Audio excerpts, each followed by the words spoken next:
Before we go any further, just want to thank all the people over on Patreon, because without their help, none of this upgraded content that you'd be seeing would be possible. Over on the Patreon, you get exclusive sneak peeks at upcoming videos. You also get access to the Patreon only Discord server. Coming up soon, I'm going to be working on talking about other anime that I can't talk about here on YouTube, like say ReZero, Konosuba, and etc. I'm also going to start posting the scripts for video essays, and every 3 months we do an anime and manga haul. We also are going to open up the Patreon only Discord server to YouTube members at the $2 price tier, which also means that members will be seeing their name here alongside the patron. But with that being said, let's get back into today's video. Yo, what's going on, everybody? It's your boy Naruto Explain here, bringing you guys another review for Boruto, Naruto Next Generation's episode 262. And now that episode 262 is done in the books, first and foremost, I'm gonna go ahead and say it, man. Academy Himawari is a whole vibe, man. I love the energy Himawari put out in this episode, and just like the different shades of Himawari that we see. We see the super serious version of Himawari, and it's so funny how you see Kawaki and he's thinking back to Himawari giving him instructions on how to behave at the tea party, and you see her wearing those goofy ass glasses that Boruto was wearing when he thought he had awakened the Byakugan, and you just see angry Himawari, you see excited Himawari, you see stern Himawari, you see ninja Himawari where she's sneaking up on Kawaki. You see how she's going through taking the lead with investigations using that big brain of hers. I love what we got right here, man. Like every time Himawari was on screen, it grabbed my attention in a good way. I was anticipating seeing more of her actions and interactions than say Kawaki or anything like that. Like I kind of made that clear. Like I was not a fan of Himawari going down the ninja road and path or whatnot, but when we got that tryout episode when she went to the academy, that really kind of swung me over, and I said, okay, I'd be down with this. We're 2 episodes into this Himawari Ninja Academy arc, and I already like what she's doing in this arc better than anything Boruto did during the Academy arc. Again, I don't hide the fact I was not a fan of the Academy arc of Boruto, so I do like this right here. This was a slice of life episode, but it wasn't bad. I'll go a step further. Some of the choices that the director for this episode did with the way that some of the camera angles were done, I liked seeing that. There were a few wide shots and the way that some of the stuff was zoomed in. That was a nice, interesting touch for a slice of life episode. I thought that was very nice. I got to look up the anime studio that did this, because I did not expect some of the shots that we got in this. So now we got my initial thoughts and impressions out of the way. Let's go ahead and back things up a little bit and go through the episode from kind of start to finish. So essentially, Himawari definitely showed us that she is definitely Hinata Hyuga's daughter, because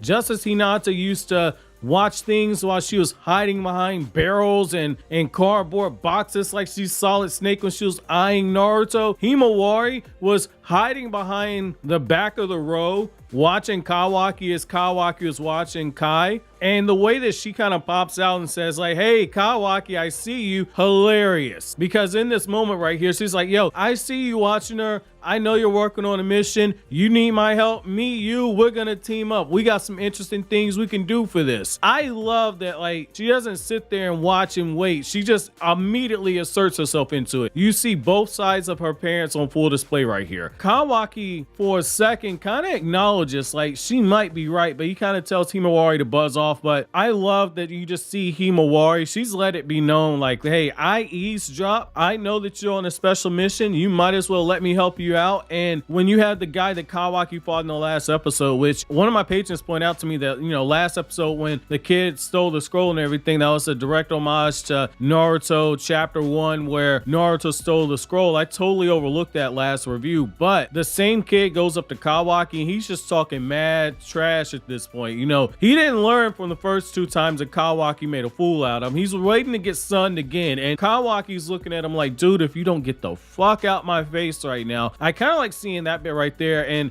essentially what ends up happening is Kai ends up sneaking out of the classroom, making up an excuse to leave, and she's basically going to eat so she can eat without having to worry about being prim and proper and keeping up appearances. And Kawaki tells her like, yo, if you keep acting like this, you're not gonna make any friends. Just be yourself, which that's hilarious to hear Kawaki give anybody any advice on how to make friends. This was an interesting side to see from Kawaki. He's very observant, so I like seeing that aspect right there. And when Kawaki calls her out when they talk in private, he's like, hey, if you wanted to eat in front of everybody, just eat in front of everybody. You don't need to keep up the act. She ends up thinking back to how her mom used to throw all these different tea parties and everything, and what she decides to do is she invites the entire classroom to a tea party, and she puts all this pressure on herself in order to throw the perfect tea party. And what ends up happening is Osuka, who is going to be her rival, that's the chick with the pink hair, she wants to do the same thing. So she gets super pissed off when we find out that her assistant Neon is somebody who works at Dinky's family's company, and so she's got this drone. She waits on her hand and foot, and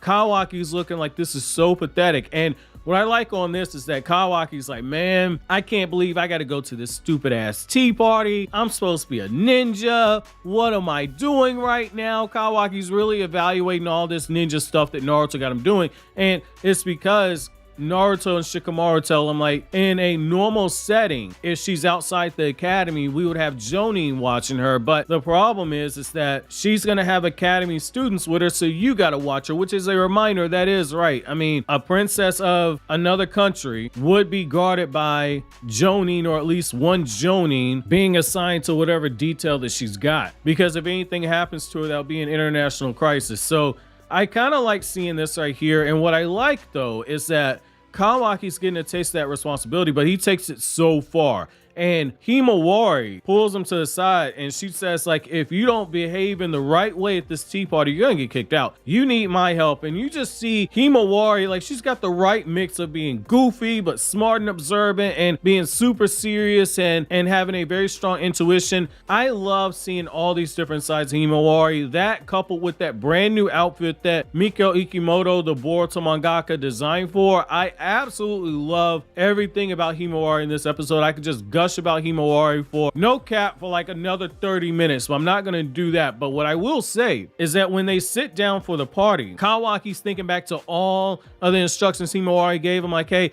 you gotta drink a certain way. Kawaki raises the teacup all the way up in the air, and then he drinks and he's just slurping. The kid's got no manners. I love seeing that. And then you get this brief moment where Kai's thinking to herself, and she's like, man, you know, I would really like to get this cake out. And so they bring the cake, and we find out she spent all night working on the cake herself, which I can totally understand. You know, my sister loves to bake, and like my sister would be up all night playing with different flavors and everything and making layer cakes and all that. So I kind of understood why Kay was so upset when it gets revealed that Osuka had Neon put the mustard inside the cake by using a drone because it messes up the flavor. So what we end up seeing is that Kawaki, immediately when the cake is sliced and put in front of him, he smells the mustard inside the cake, and you get this hilarious scene where he's like, oh shit, somebody poisoned this cake, and Kawaki just bum rushes forward. He knocks everything over. He ends up knocking out that guard that I'm still gonna say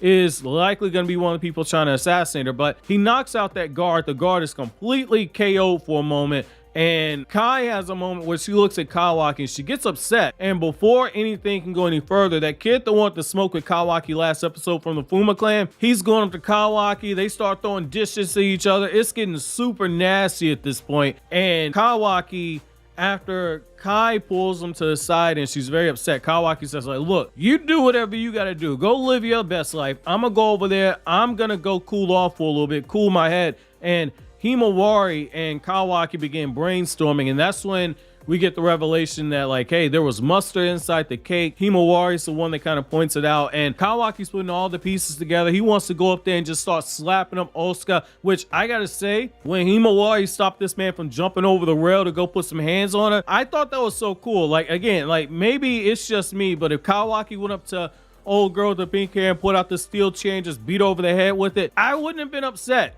I wouldn't have been upset if Kawaki said these hands rated E for everybody. Equal rights can equal lefts. I wouldn't have been mad at that, but Himawari said, no, we got to handle this in a diplomatic fashion, because if you do anything like that, it's going to blow back on Miss Kai. And so what we end up seeing is that Himawari and Kawaki, they put the detective hats on, and they're looking for the information on how Osuka could have pulled all this off. And when Kawaki gets the proof, Himawari goes out there and she confronts Osuka. Osuka says, like, that's a pretty bold claim. If you're gonna say something like this, you better have some proof. Well, what ends up happening is that Kawaki had went off and he interrogated Neon, and what we end up seeing is that when Kai finds this out, she drops the whole princess act. She's just raising her arms up. She's got her chest out. She's talking crazy to Asuka. She's like, if you didn't like me, why would you do all this petty stuff? In that moment when Kai's telling Asuka, if you didn't like me, why didn't you just say so? Why are you playing all these games? I got big time respect for it because I was a little annoyed last episode by someone give it a pass. And in this episode, I got a little annoyed because she was keeping up those appearances. And when she finally showed her true self and started talking all that talk, I appreciate that because I feel the same way. I hate when people are phony. If you don't like me, if you don't rock with me, go ahead and tell me. I don't get down with all this subtweeting bullshit people do. I don't get down with the indirect shit that people say. Just go ahead and say it. Stand by whatever the fuck it is that you gotta say. I like what you saw right here because she got right in old girl face, and that goes back to something that in real life is the same thing. Everybody talk tough behind a fucking keyboard, but when you get in somebody's fucking face and they don't have their cell phone and shit, they don't keep that same energy because they know you about to knock them the fuck out. So I like what you see here. Kai got right in her face and was like, yo, keep that energy. And when she basically said that, everybody respected her. And